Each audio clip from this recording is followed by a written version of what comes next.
situation in Ukraine, in Crimea, as you well know, and this is what it might look like if you were there now. So there's destruction of buildings. It's a very difficult situation. So if you were a medic in this situation, what would you be dealing with? Now, if we go back 170 years, what would that have looked like? It might have looked like this. Here is Florence Nightingale. This is the person we're speaking about. And this is the hospital, one of the hospitals in Scutari in the Crimea. And you can see the relevant factor here is there's a long line of people, men who are wounded, all waiting to get into this rather desperate hospital. And you can see there's stuff on the floor and so on. Florence is overseeing a team of 38 nurses in Turkey. She's caring for the casualties of the Crimean War. The hospital is overwhelmed with the influx of the wounded. There are 700 to 800 each day. It's inadequately prepared, it's badly organized, it smells, and it's dirty. The injured are overcrowded and filthy, and soon cholera breaks out. She organizes people to care, to clean, to cook food, and she even sets up a laundry so that the men get a clean shirt twice a week. And that is a big improvement on what it had been. She has funds to buy supplies, which is just as well because the army provisioning is almost completely ineffective. So she goes into the markets at Constantinople to buy supplies, and she becomes the unofficial purveyor of the army. She works endlessly long days to organize the two hospitals under her jurisdiction. And soon there are 4 miles of beds, each separated by exactly 18 inches. So she has been called variously the lady with the lamp, but I prefer a woman with a will. So you can see her dates there. It was said of her during the Crimean conflict, she has attained a most wonderful calm, no irritation of temper, no hurry or confusion of manner ever appears for a moment. And there was plenty of scope for confusion and temper, as you can imagine. Now, it turns out that the hospital you saw there, the barrack hospital, had a terrible secret. It was sited over a large cesspool. It gets worse, which was blocked by the decomposing body of a dead horse. So that was underneath the hospital. Her other hospital, the general hospital, was slightly better. Anyway, let's look a little more closely at her earlier life. She was born in Florence, hence her name, into quite a wealthy family. She loved animals. Her maternal grandparent was a very determined abolitionist, also a humanist.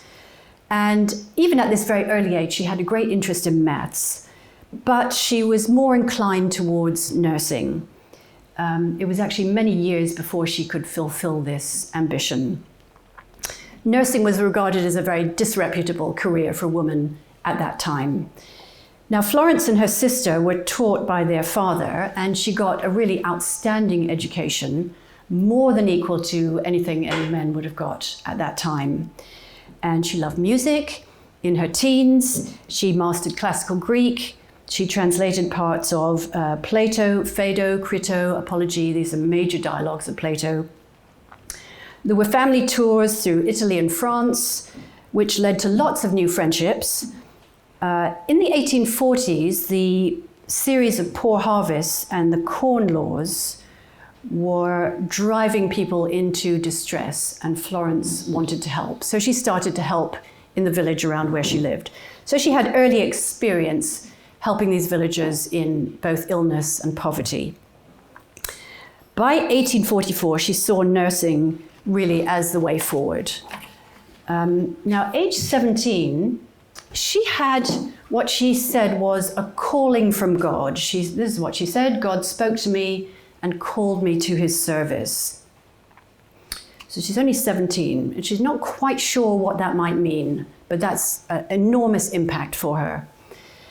Now, in the 1830s, women in her position in society were largely prevented from doing any kind of meaningful work, which Florence found intensely frustrating.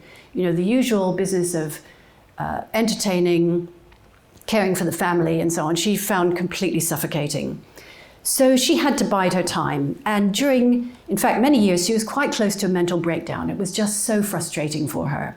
She took refuge in dreaming, in imagination, ended up in anxiety, despair, really hardly engaging with the world around her. In 1845, by now she's 25, as I said before, hospitals were dirty, they were unsanitary, and frankly, they were quite dangerous. And her family were absolutely horrified that she would even think of wanting to work in a hospital. It was scandalous. It was just impossible. It was physically disgusting hygiene with morally notorious nurses who often alternated nursing with prostitution, which is not to blame them because that was the work they could get. Nurses were usually poorer women. They were used as servants. They were scrubbing and cleaning. Night nurses were women who had worked all day and agreed to stay up all night watching over patients. Drinking was rife. So it was hard to find women of better character and education to do this kind of work and to go into that kind of environment. So at the time you had this extreme futility of Florence's life, which she found intensely frustrating. So she starts to study what are called the Blue Books. And these are reports coming right across England dealing with public health, reports of hospitals.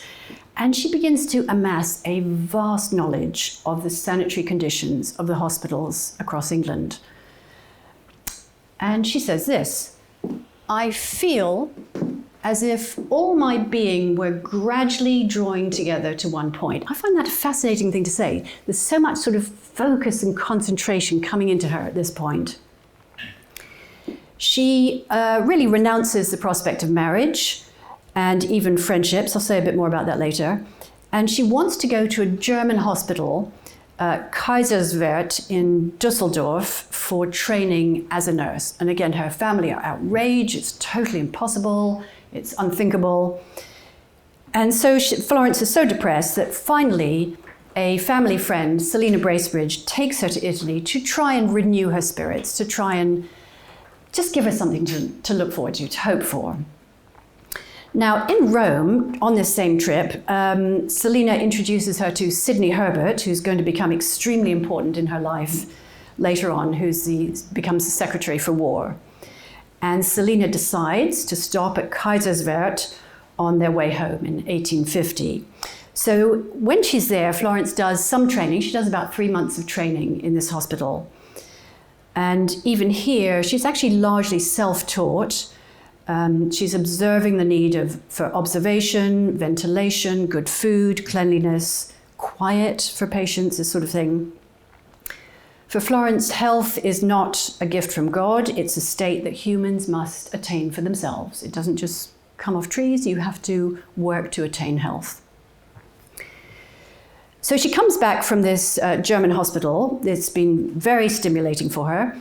And she's offered the position of superintendent of an institution for sick gentlewomen of Cavendish Square. Sounds so Victorian, doesn't it? And she's thrilled. She takes up the appointment and she starts immediately. She's very demanding about improvements. She also goes to Paris to start making a survey of hospitals in Paris. So you can see her sort of orbit is extending. So shortly after, she moves to this Institute for Care of Sick Gentlewomen, moves to Upper Harley Street, just up the road here, has the accommodation for 27 patients, and she gets right on top of it. She gets on top of the accounts, she starts making the whole thing financially viable, she starts organizing the board. They must have felt this whirlwind had come in their midst. So about this time, a well-known novelist met her, Miss Elizabeth Gaskell, and she writes about Florence. She is so excessively gentle in voice, manner, and movement that one never feels the unbendableness of her character when one is near her. Her powers are astonishing. This want of love for individuals becomes a gift, and a very rare one, if one takes it in conjunction with her intense love for the race, her utter unselfishness in serving and ministering. So that's quite an insightful statement from this novelist. She's seen that Florence isn't all that related to immediate friendships. She's not, attracted by that so much, but she wants to help the human race. She wants to alleviate suffering. So finally, Florence manages to escape the demands and disapproval of her family. And in 1854, with the start of the Crimean War, she's age 34 now, she finally has her chance. And you remember by this time she's done some training in Germany. She's begun collecting data of hospitals across Europe, and she has a remarkable range of contacts she can call on. Now, her image is rather sentimentalized due to the Crimean War, and it tends to look a little bit like this.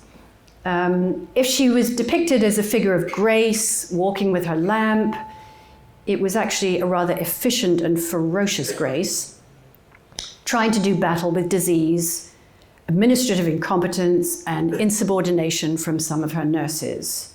The lettering on this says, "When all the medical officers have retired for the night and silence and darkness have settled down upon those miles of prostrate sick, she may be observed alone with a little lamp in her hand, making her solitary rounds."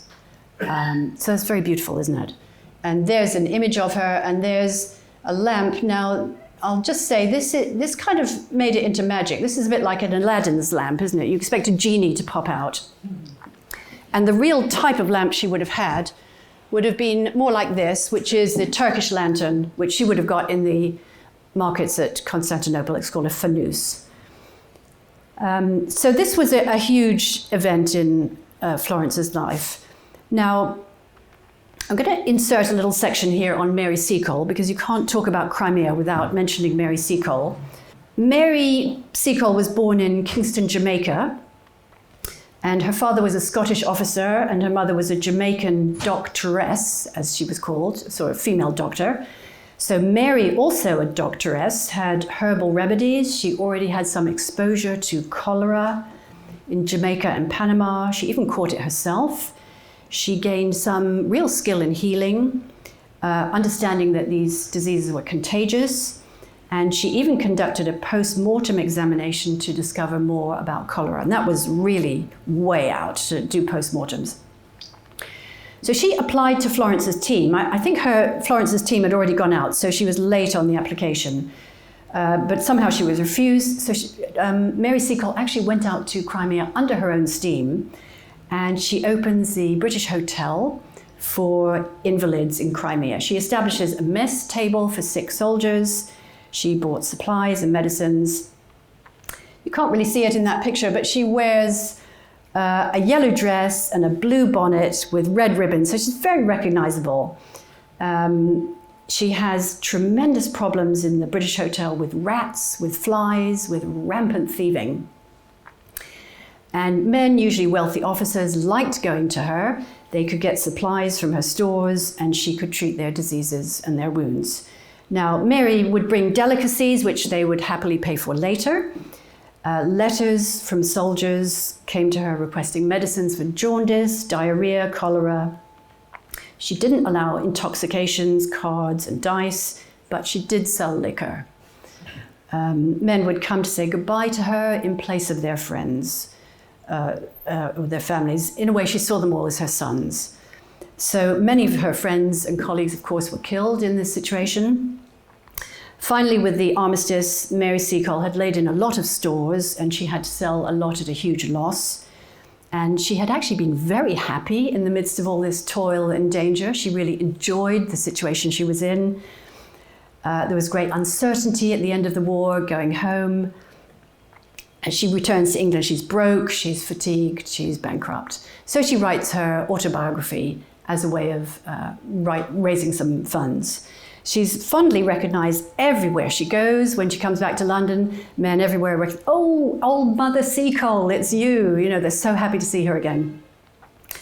In 2016, a statue of Mary Seacole was erected outside St. Thomas's. So I'm going to leave Mary Seacole for now and go back to Florence, because that's what we're really talking about. I'll just show you one slide, which was a very famous photograph, which is the Valley of the Shadow of Death. It's a picture of desolation, one of the most famous photos of the Crimean War. What was unusual about this war is you had photographs, you had, well, this one at least, the beginning of reporting, a lot of reporting, reporters were there. So it became much more public than any previous wars had been. So you got a new dynamic with the public taking an interest in everything that was happening. So let's go back to Florence. After the Crimean War, two groups of people emerged with completely changed status: the ordinary soldier and the nurse, because nursing had been a big experiment here to take women nurses out into a war zone. So now, nursing with training might just be a respectable career for a woman, a middle-class woman. But Florence, she comes home, she is sick, she is exhausted, and she's probably suffering from what has now been identified as brucellosis, which involves sciatica, nervous irritability, spinal pain, severe spinal pain, and she just wants to disappear. She is completely exhausted. And actually her ill health continued for many years, and a lot of her subsequent work was done from her bed even. Anyway, in spite of her best efforts in Crimea, the mortality of the Crimean disaster was colossal from disease alone. And this is a catastrophe. Nearly 1,000 men died before a shot was even fired. That's the scale of disease. So she comes home from Crimea. She's a heroine. Everyone regards her as a heroine. But personally, she is distraught that so many people have died really needlessly. So at this point, I find it a fascinating question. What motivated her to the efforts which are going to follow in the rest of her life? And this is what she says. No one can feel for the army as I do. I have had to see my children dressed in a dirty blanket and an old pair of regimental trousers, and to see them fed on raw salt meat. And 9,000 of my children are lying from causes which might have been prevented in their forgotten graves. But I can never forget. People must have seen that long, long, dreadful winter to know what it was. And she goes on, oh, my poor men who endured so patiently. I feel I have been such a bad mother to you to come home and leave you lying in your Crimean graves. 73% in 8 regiments during 6 months from disease alone. So I think you can get the sense of her feelings. She really loved these men. They were the ordinary soldiers, and she really loved them. And it really wounded her that so many of them died, really with very little purpose. So she really saw them as her children. Now, if Florence is well known from Crimea, it's actually from here that she begins to really stand out.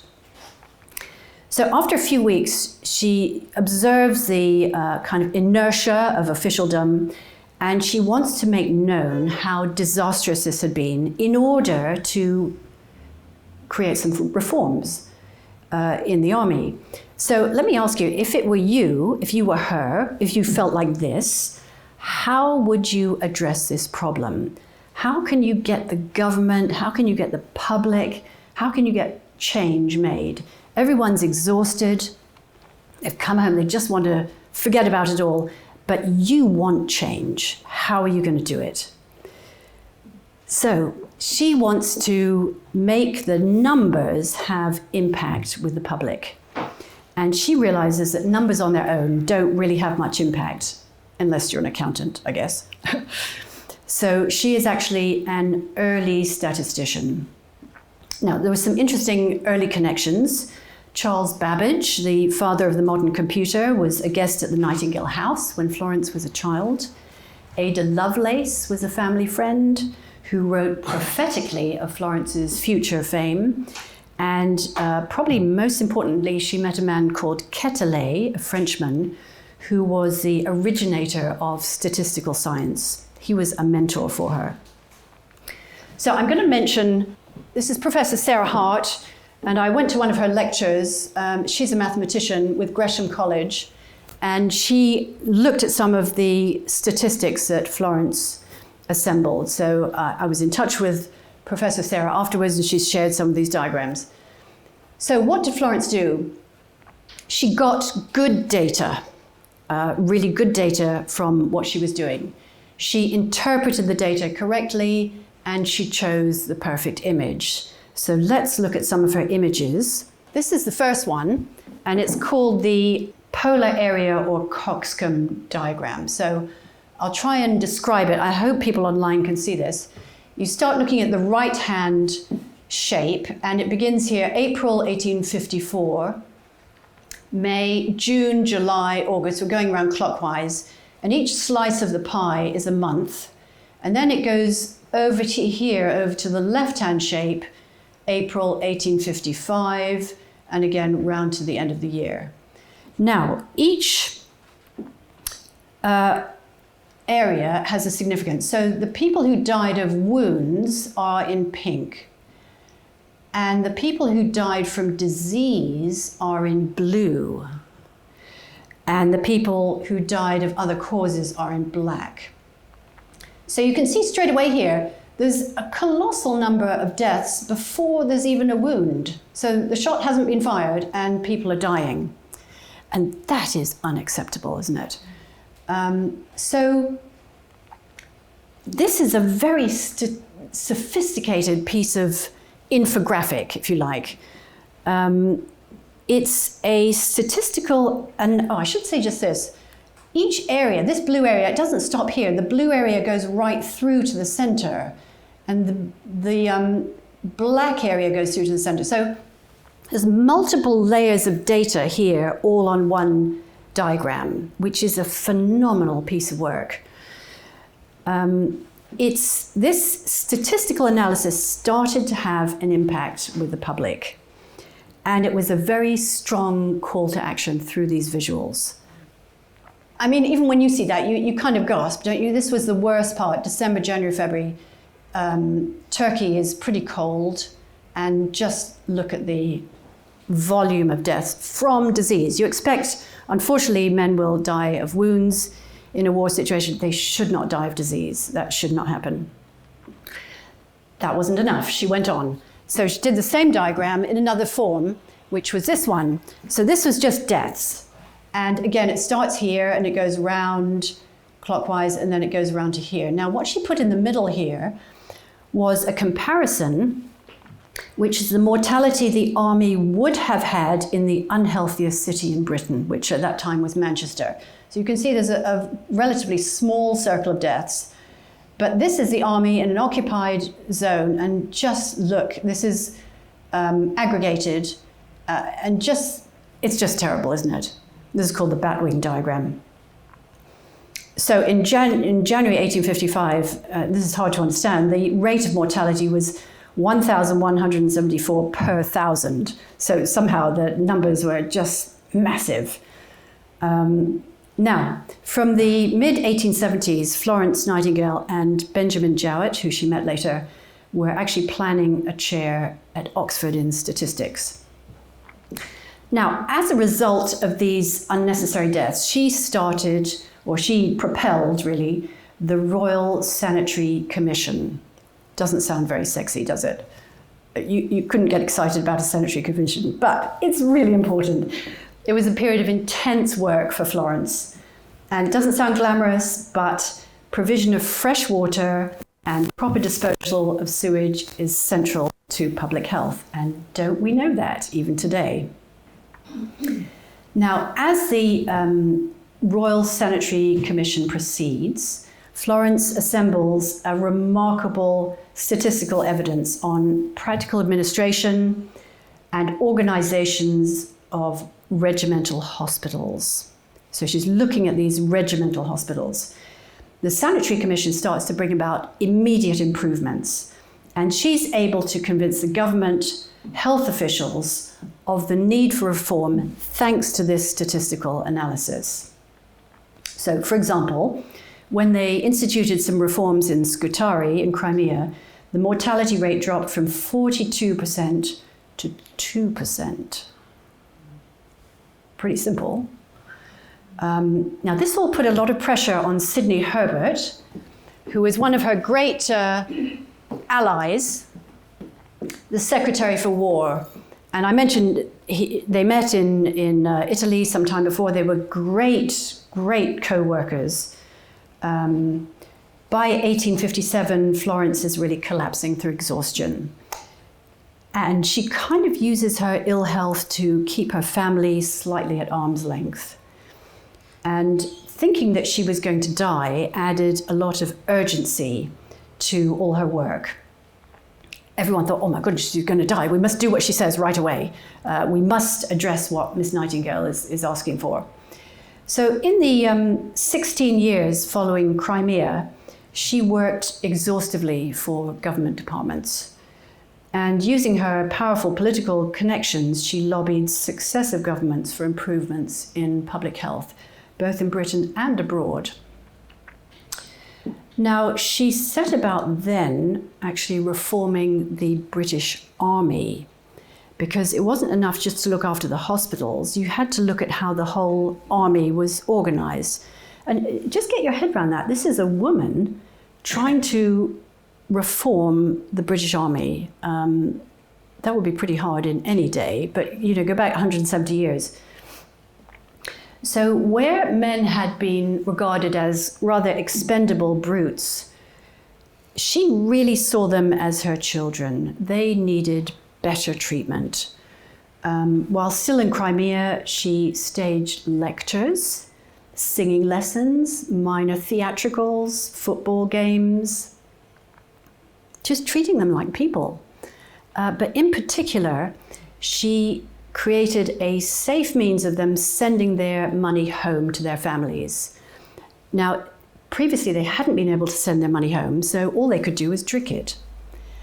So you got this tremendous amount of drunkenness, added to the fact the water wasn't very safe to drink, so you might as well drink gin or beer or anything else. But once she created this safe way of sending the money home, they were incentivized to send that money back to their families and, start playing football or whatever they could do. But you can see she's really caring about these men. They're not just there to be treated and got rid of and, left to die. She assembled the statistics to reveal that compared with the normal population, soldiers were actually enlisting to die in their barracks before they even saw active service. So the mortality in barracks was double that of civilian life. So let's have a look at the next diagram. How much space do soldiers actually have? This is the honeycomb diagram. So the number of points, the points represent the density of population. The six-sided figure represents the average amount of ground to each person. The blue lines, you probably can't see the color very well, but this is slightly blue. The blue lines from point to point indicate the proximity or mean distance from person to person. So I'm this far away from Sonia here, including the space taken by the body. So this is 1851. It's the Quartermaster General's plans for encampment. And we've got occupied and unoccupied area. What we've got here is, this is the situation in London. It looks quite spaced out, actually, doesn't it? And this is the most dense district in England, which is East London. Probably not dissimilar today. I imagine East London is very crowded. But this is the army in the occupied area. So look at how squashed they are. So what's going to happen? The minute somebody's got a sniffle, they're all going to get it because they're just too close together. But by actually assembling this data and putting it into a visual image, you just can't argue with it, can you? So that was a devastating comparison. Florence's studies showed that 50% of the sickness in the army at home was through syphilis and sexually transmitted diseases. So she thought, well, this is so obvious. We need to improve the barrack accommodation so that the soldiers could have married accommodation, so that they could be there with their wives. It sounds so obvious, but think how much pressure that takes to make a government organization and the army change its plans, change its whole structure to make that possible. Let's go to the next one. This is the mortality of the army at home versus the English male population at a corresponding age. Now, I've hidden this. So let's take this one. It's 20 to 25, and English men, 8.4 out of 1,000 die, but English soldiers, 17 out of 1,000 die. That's quite bad. So 30 to 35, 10.2 English men die, but 18.4 English soldiers die. So the soldiers is higher, isn't it? That's not very good. But when you see it as a picture, that really has impact, doesn't it? This is simply totally unacceptable. These soldiers, these are your fittest, most able men, and look at, they are literally enlisting to die in their barracks. This is the last one. This is the annual mortality from zymotic disease. Zymotic means acute infectious disease, typhus, typhoid, measles, smallpox, scarlet fever, cholera, whooping cough, diphtheria. You forget we've eliminated almost all of these, and these were all deadly at the time. So at the top we have the English male population. It's not quite like for like, but 1848 to 54. This was in the population generally. This was the infantry of the line serving at home. And look at the colossal death rate. This is how Lord Sidney Herbert found the army. But a few years later, by the time he left the army, it had come down even below the English male population. So that really showed us success over a period of what? Only 10 years or so, actually. So from reform of military hospitals and nursing, then she goes on to civilian hospitals and nursing. Now, what had happened in the 19th century, the population had increased, but hospital organization was really in an 18th century backwater. And Florence writes in her article, Notes on Hospitals, quote, "It may seem a strange principle to enunciate as the very first requirement in a hospital that it should do the sick no harm."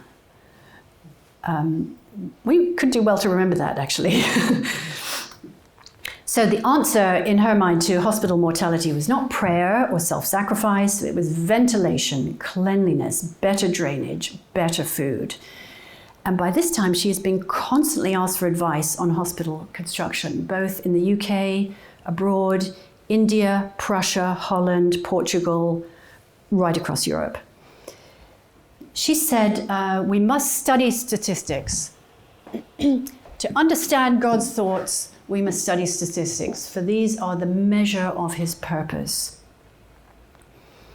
She had a campaign for uniform reporting of hospital statistics. This is really important, because if you muddle up a flu with the cholera, then you can't deal with the problem.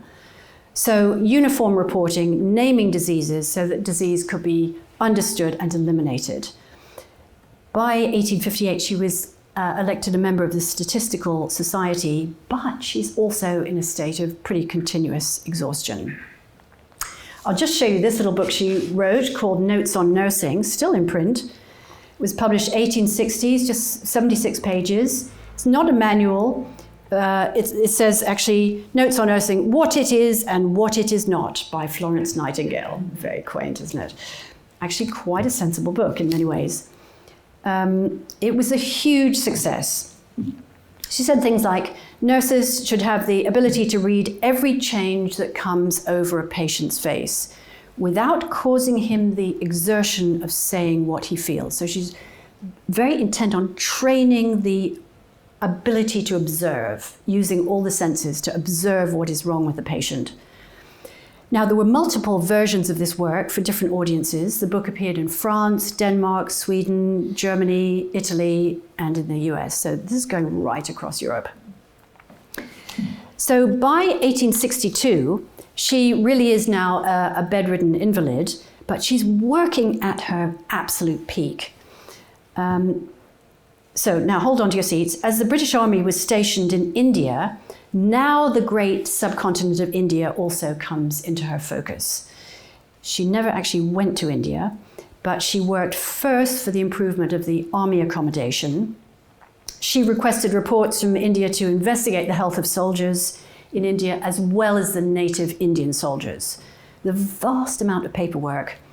And all the analysis was done by her. And remember, there's no spreadsheets, there's no computers, there's no Excel, no Microsoft. She's doing this all pen and paper. Now, the conditions of the army in India were disgusting in respect of hygiene. The cesspit was next to the kitchen, minimal latrines, etc. But the British Army was still better off than the native Indian troops. And they were better off than the native population. So she couldn't sort out the army sanitation without also considering the support population. So she had to think about the situation of all of India. This is just mind-boggling, isn't it? So this led to a big effort on the provision of water and sanitation in India generally, and in particular the water supply to Calcutta and sanitation in Madras, and really the drainage of these great Indian cities. But as she became aware of the terrible Indian famines, there was something like 29 million dead under the British rule at this time. Her focus moved more to stabilizing irrigation so that agriculture could be more consistent.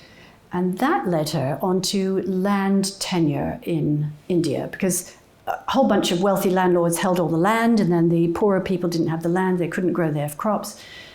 So you can see there's kind of a dizzying range of efforts to relieve poverty, distress, and disease in just so many areas. She either worked with or cajoled 5 successive viceroys, and by 1867, she was a bit worn out. And you may know she also played a part in starting a school for nursing at St. Thomas's Hospital. So we have a picture of that. That's her with her graduating class in 1886. She used the Nightingale Fund, which was raised while she was in Crimea, because the public was terribly excited about Miss Nightingale, for the Nightingale Training School. And the first trained nurses, including one, Agnes Jones, there were some remarkable women who came out of this. The first one began work at the Liverpool Workhouse Infirmary in 1865. Within 20 years, Nightingale nurses have become matrons at several leading hospitals throughout Britain, elsewhere, even in Sydney, Australia. So this is really spreading everywhere. So you might be wondering now, what about her personal life? What personal life, indeed? So there was a constant pressure of work, as you could see. She took this on, but she was very determined about it. And that led to some level of quarreling with her mother, particularly, and her sister, Parthenope. Following Crimea, I mentioned she had this brucellosis. She was probably confined to her bed. That was also a bit of a weapon for avoiding her family. She set up in London, in not far from here, Burlington Hotel, and then South Street, which got called the Little War Office, with just 1 or 2 relatives to manage the household and act as a kind of secretariat. It was exhausting for them too. And there was very little leisure or play during all this time. There's a blue plaque at South Street, which looks like that. Now, earlier, she nearly married a man she was very fond of, Richard Monckton Milnes. And she thought so hard about it. She kept him sort of dangling for years. But she finally thought, you know, the life I would have with him would just not satisfy me. And she turned him down. And she deeply mourned the loss of his friendship. Her sister Parthenope is very possessive, probably a bit jealous of Florence's brilliance, but also she acts as a kind of secretary and deals with lots of letters and so on. Her deepest friendships were with people she worked with, especially Sidney Herbert, the Secretary for War, And I mean, he was becoming ill towards the end, but I think in a way she accelerated his death. She worked him so hard. And then she suffered inconsolable grief at his loss afterwards. So another of her very close friends was Benjamin Jowett, who certainly in the school we know very well as the early translator of Plato's dialogues. And they may have nearly married, actually. He gave her communion monthly. He was a constant companion. And he also kind of managed her a little bit. He wrote to her soon after meeting about the distress that she had caused her family and friends by her isolation because she was working. So he could actually speak to her in a way that really nobody else could. In turn, she commented on his translations. So for her, there's no point in praying or asking for the impossible. Better to stir yourself and show your spirituality in your actions. Human beings are to discover the laws of God and alleviate suffering by applying them properly. She said, we must not make God, we must find him and feel him more and more. Jowett noted that Florence expected her ideals to be implemented instantly, or else she was disillusioned by the slightest delay. So she was just a very interesting character. By the age of 60, she becomes a bit gentler. She's reconciled to her mother and her sister. She nurses her mother until her death. That was 6 years of caring. And if anybody has cared for a relative, you know how difficult that is. It was extremely demanding for Florence. And after that, she started to take carriage drives to go out a little bit. She loved cats. She had 20 cats. And she often had a cat around her neck while she was working. So what about her inner journey? This is a very unusual person. I find it interesting. She was constantly thwarted, constantly facing failure. She'd no sooner get something set up than the government would change and she'd have to start all over again with a new secretary of this or office for that. But nothing would deter her. So that's why I call her a woman with a will. She just did not give up. And facing what for her were failures was really very hard. Gradually, the trend of public opinion did begin to shift so that public health was demanded in the media and by the population. And even Queen Victoria took a great interest in Florence. So Florence appreciated empiricism, love of science, faith in logic. She rejected the supernatural basis for religion. But she had a deep faith in transcendent God, the inner divinity of mankind, life after death, but it never made death cheap for her. Death was always something very serious. For her, law is God's thoughts. Everything is subject to law. And this is one of her most famous quotes. It is a religious act to clean out a gutter and to prevent cholera. And it is not a religious act to pray in the sense of asking. By which she meant, if you just say, God, please will you make this right, you're dreaming. You're not praying, you're dreaming. So go and clean the gutter. She kept the anniversary of her calling to God's service. I think she felt a great division in herself between wanting some fame when she was younger. I think that really sort of vanished in this kind of intense whirlwind of work. There were 6 occasions when the voice spoke to her. So she had this kind of, I'm not sure if you call it dialogue with God, but deep relationship with God. Now we're here at the School of Philosophy and you may be thinking, well, she's not a philosopher, surely. Well, actually, she wrote a book called Suggestions for Thought, which has also been published. It's been abridged. It's now been published. It wasn't published at the time. It would have caused her a lot of problems with the Anglican Church. And she was a very insightful critic of the churches of her day. But that didn't make her disillusioned about faith because she had this deep religious feeling herself. She was steeped in the philosophy of Plato. She was quite attracted, in addition to Plato, to Catholicism. She read Hermes Trismegistus, Max Muller and all his works. She also read the Bhagavad Gita and had a considerable correspondence with John Stuart Mill of utilitarianism. She actually sent her suggestions for thought to him for his comments. So there are kind of two strands in her. There's this rationalist looking for evidence of divine law in the working of the universe, and this inward aspect looking for union with God. She talked about the spirituality of the active life, finding a proper relationship of action and union with God. She said, unless you make a life which shall be the manifestation of your religion, it does not much signify what you believe. Just maybe take a moment to say thanks to this amazing woman, and stepping away from the rather sentimental image, her really deep love of humanity, this phenomenal grasp of detail were really outstanding. Certainly she was born to a life of privilege, but she really used all her capabilities and gifts with an astonishing combination of love and resolution, and she really did help to change the world. So we may not be born into the same position, but we all have love and resolution, and we can also change the world for the better. Thank you very much.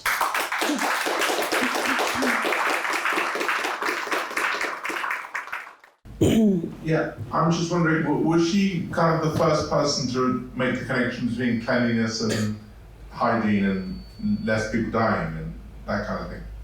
I would say she was. It was quite easy to get, the hospitals were in a shocking state, and typhoid, typhus, a lot of these things are from fleas on rats, this sort of thing. So I think in terms of modern medicine, if you read her book now, you'd think, gosh, this doesn't really, there's some oddities here. But cleanliness, hygiene, fresh air, good food, she absolutely got that, and she was insistent on it, really. And also she did a lot on design of hospitals. And you may be familiar with Nightingale wards. The design was so that you didn't have, for example, and this was the case, you had the postnatal ward next to the post-mortem.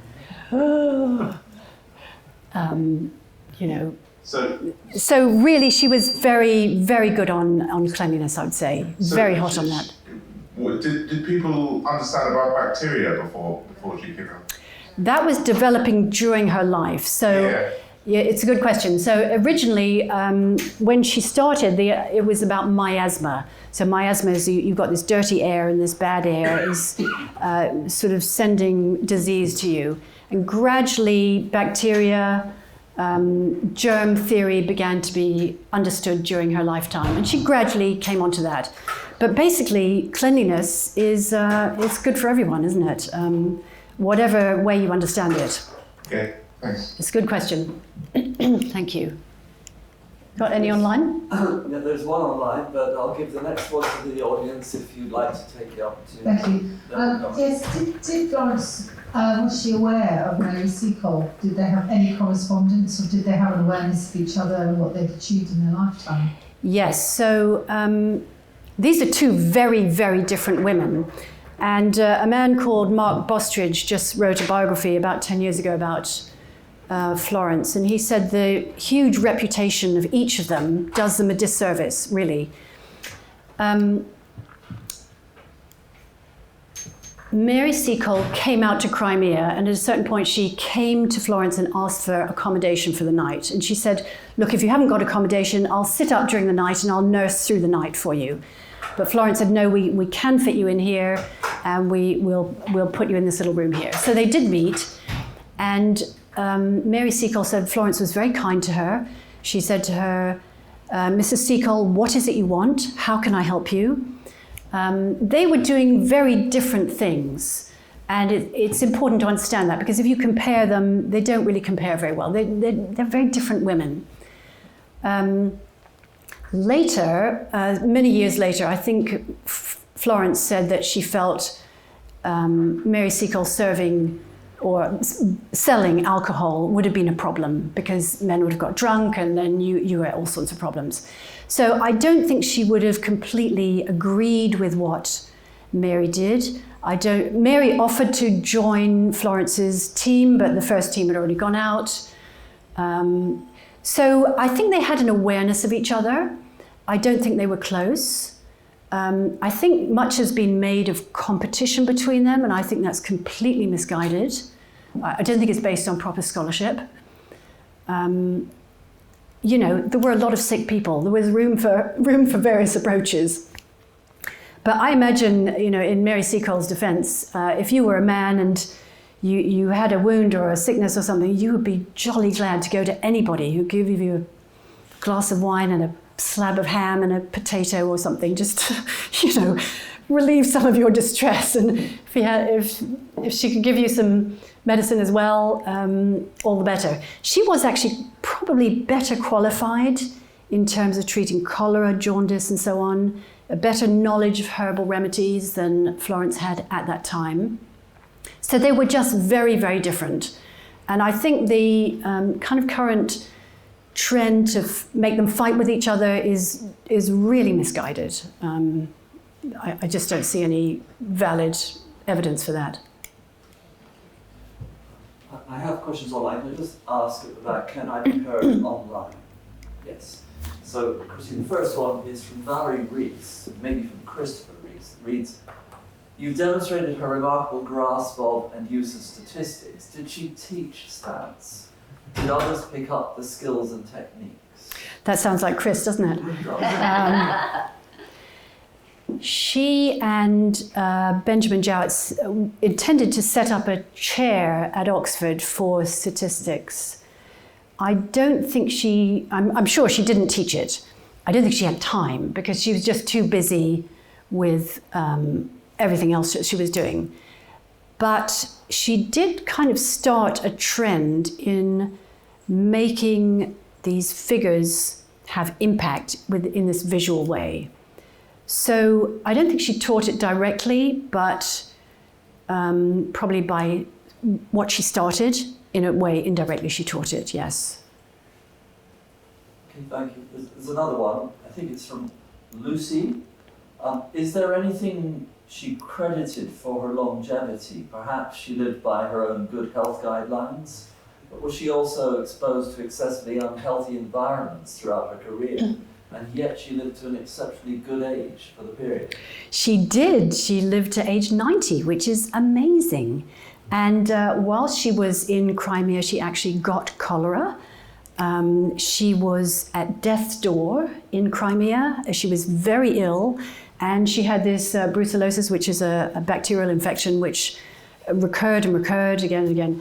So why did she live so long? I really don't know. I mean, she had her family, the family had two homes, multiple homes. They had Lea Hurst and Embley. And even while Florence was working with St. Thomas's, she would request nice foods and things to come from those houses as a special gift for the nurses in training the probationers and so on. So I suspect she had quite a good supply of good food. I think she had a purpose, and maybe her purpose kept her going. Towards the end, I think she lost her sight to some extent. I think she lost her mental acuity to some extent. But there is actually a recording of her voice, which you can still hear. It's a little bit fuzzy, and it's at the British Library. It's probably on YouTube now, I suppose. But so I suspect she would have been very careful about fresh air. She would be the sort of person who would always be opening the windows, and you know, I imagine she would be taking a lot of care of those things. Some people, I think, are just lucky in the genetic raffle with their longevity. Okay, I'll ask a personal question. She obviously achieved a vast amount in so many different fields, and she must have been supremely intelligent and energetic as well. And I just wonder how she found time and energy for so much. I don't know if you can throw more light on that. Yes, I mean, she just worked very, very long hours, and I think she had 2 relatives, Aunt May and Clough, Aunt May's, I think, son-in-law, and they were kind of secretariat for her. But, you know, for many years she didn't really have friends, she didn't go out, she didn't have fun, she just worked at these commissions to really force through these reforms. So it was really a tremendous sacrifice. I imagine she would have been working 20-hour days or 18-hour days. And what I can't get over is there's no computer, you know. There's no spreadsheet. So she's got all this in her head and on bits of paper everywhere, and she's feeding all this information to government ministers, and they're standing up in Parliament and delivering this, and everyone can kind of feel the hand of Miss Nightingale behind it. And oh, okay, we'll agree, yes, if that's what he says, that's what Miss Nightingale has said. She also, you know, was working with these, or working on, I suppose, these 5 successive viceroys in India, and in many cases they would be briefed in her rooms before they got on the boat and left for India. Either long or short, they would take their instructions from her. Yeah, Claire. Oh, thank you. There's a mic coming. Yes, a fascinating person. Yes. And it's really hard to comprehend how she was able to acquire such influence in the male establishment and in the government departments of the day. That's one thing that's hard to get our head around. And the other thing is, how was it not seen that a woman could have those capabilities and that there was a loss to the national effort by not allowing many more women with the same amount of influence, if you like? It showed what was possible. So how was it not taken up? Yes, this was about the time of suffrage. So, you know, that, when was that? 1860s, 1870s, 1880s, that sort of time. How did she have such an influence? She wrote 14,000 letters. She wrote a lot of letters. She was constantly writing letters, so constantly drawing on her contacts. And one of her correspondents was Lord Panmure, who was Secretary for War at that time.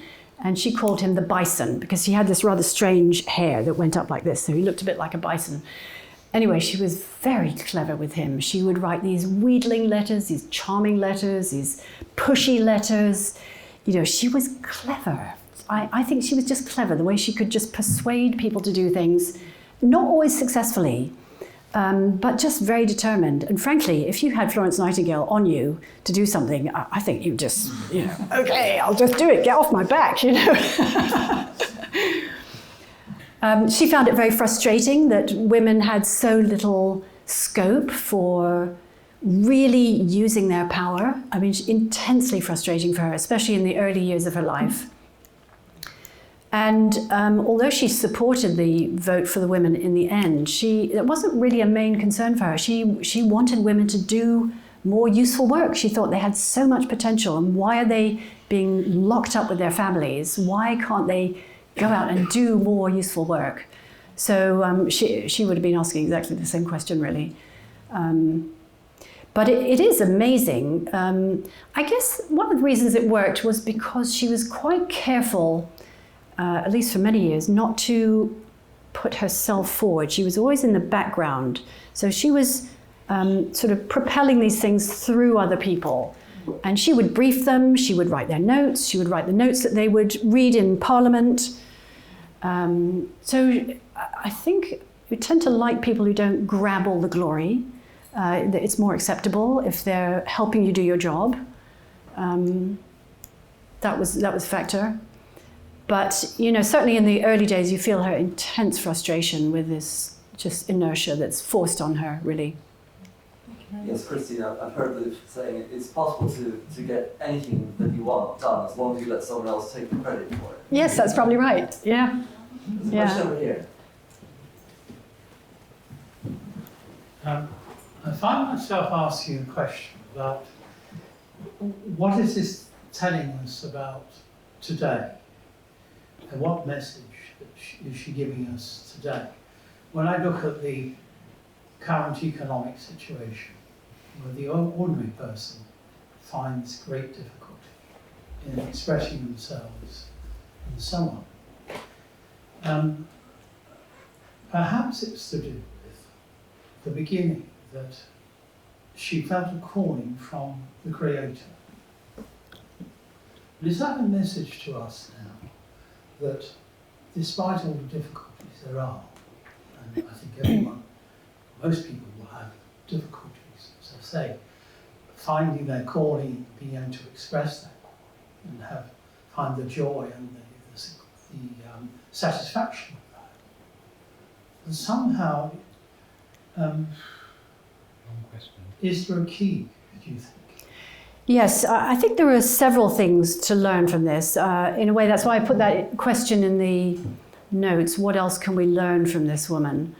I've thought about this quite a lot, and I think there are a number of things. One is to be able to accept failure and move on. You know, failure is going to be part of your journey if you're ambitious, so, you know, just keep moving on. I think she had a great sense of purpose with her spiritual underpinning. I think that's another real lesson here. And if you have that spiritual purpose, it's going to give you a lot of strength, a tremendous amount of strength. I think another thing is some work is really not flashy, but it is really, really important. And stuff like sanitation, hygiene, you know, these don't sell TikTok videos, but boy, they are really, really important. So don't neglect things like maintenance, sanitation, hygiene, good food. You know, these are really important things. Just because they don't shine in the public consciousness, don't neglect them. And I think the final thing, which I really like, is the world can be improved. We are not doomed. The world can be improved, but it is going to take work, and it's going to take insight, and it's going to take diligence. So those are some of the lessons I take from her. I think there is quite a lot to learn from this woman. You know, maybe you read some of her words and they sound a bit dated, but there's really quite a lot to learn from this, you know, very unusual woman.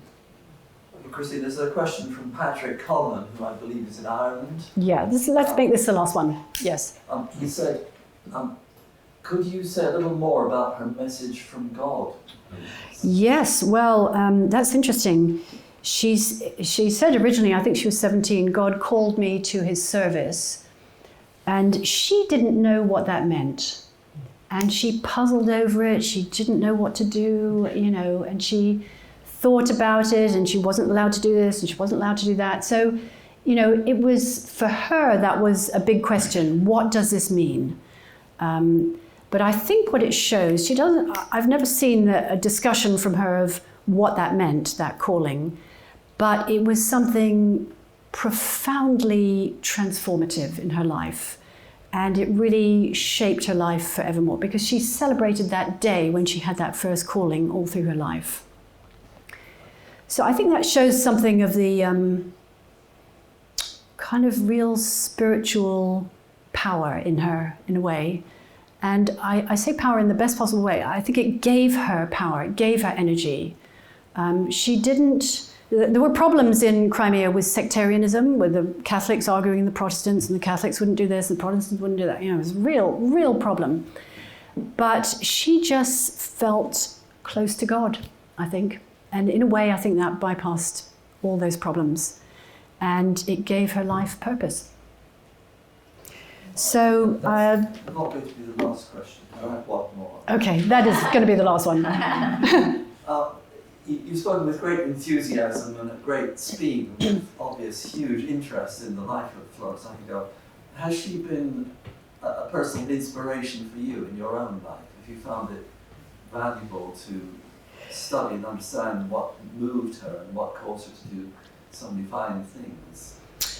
Well, I started looking at her when we had this group of medical professionals, 20 odd years ago, and this was the most fantastic group, and maybe some of them are online actually.